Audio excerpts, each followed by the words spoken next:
The beautiful palace fell into pieces overnight. Follow our trip.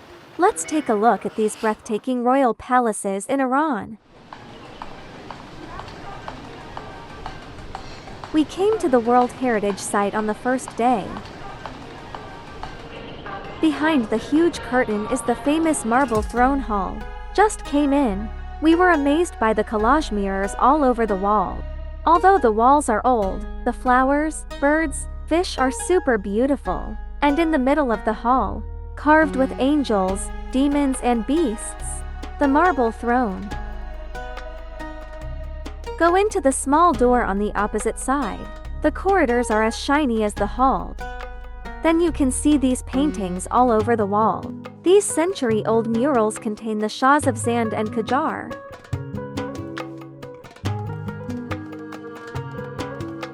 There is a little story about the place next to Marble Throne Hall.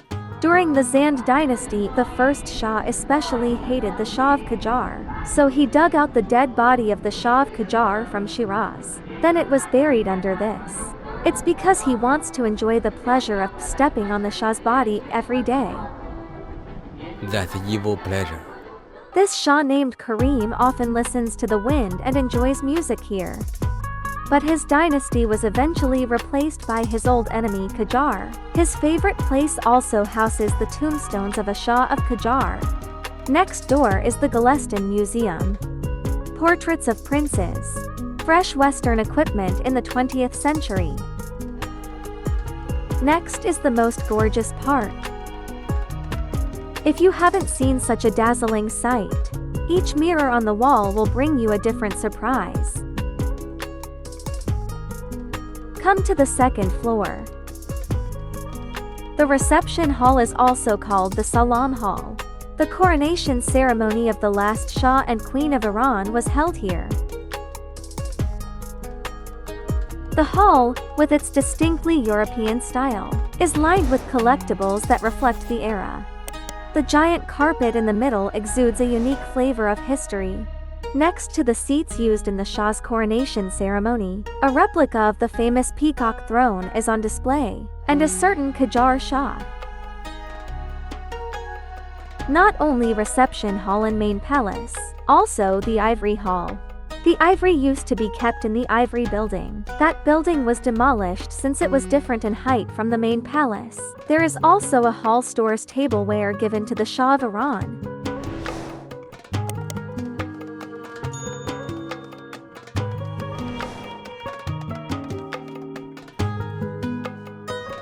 Through the garden, you can see the towering edifice of the sun not far away, built so high due to the Shah of Qajar wanted to overlook the former Tehran. Its interior is as exquisite as the main palace. This was the main palace of the Qajar period, responsible for the main reception tasks.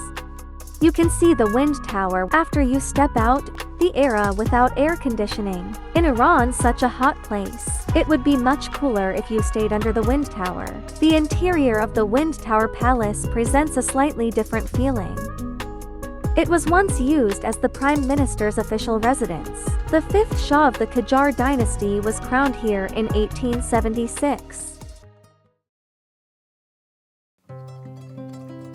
Saadabad Palace is built on the hills north of Tehran. There are almost 20 European-style two-story buildings, the most famous of which is the Summer Palace. Since it is all white, it is commonly known as the White Palace. Not just closed name, it also looks like the White House. When we walked into the White Palace, it feels different from the gorgeous Persian mirror in Golestan. Whether those Shahs Qajar or Pahlavi, they all prefer this European style.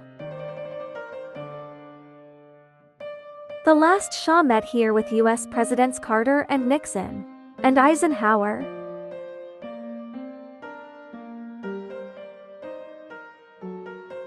The last Shabano has her own lounge. The beauty products of this Persian beauty must be high-end goods from that year. Except Persian carpets, there are a few Persian-style decorations on the top of the palace.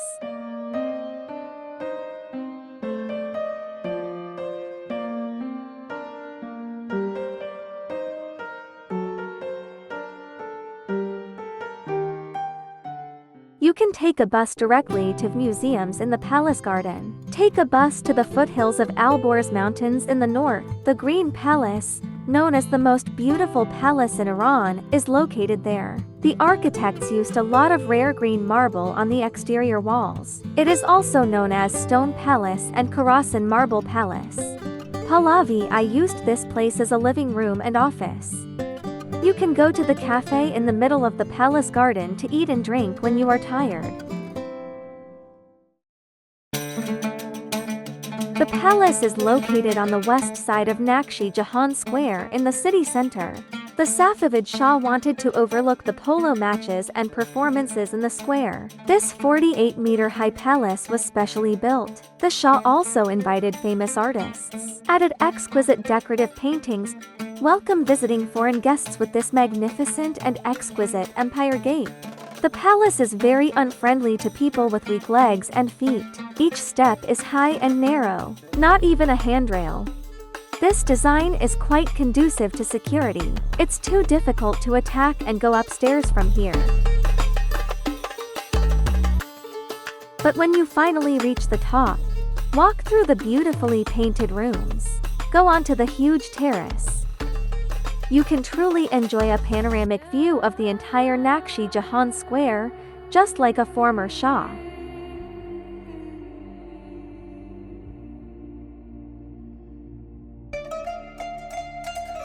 There is only a small park across the Chehel Sotoon from the Ali Qapu Palace. It's only a 2-minute walk away. It is a palace from the same period as the Ali Qapu, the same style lobby. There are even murals created using the same technique inside, but depicts different content. Walked through a short hall of mirrors, then go through the little door. Now you can see exquisite murals depicting major historical events. Abbas entertains the fleeing Vali Muhammad Khan, the heroic Safavid Shah Ismail in the Battle of Chaldiran. The Ottoman Empire relied on superiority in firearms to defeat the Persian army, captured Ismail's 2 wives and made him addicted to alcohol. Shah Tahmasp receives Humayun, who fled and came to borrow troops. Ismail versus Shaybani of Uzbekistan eventually maintained control of the Khorasan Empire. Abbas II entertains Nader Mohammed. Nader defeats the Mughal Empire. There is India's iconic elephant on the right side of the mural.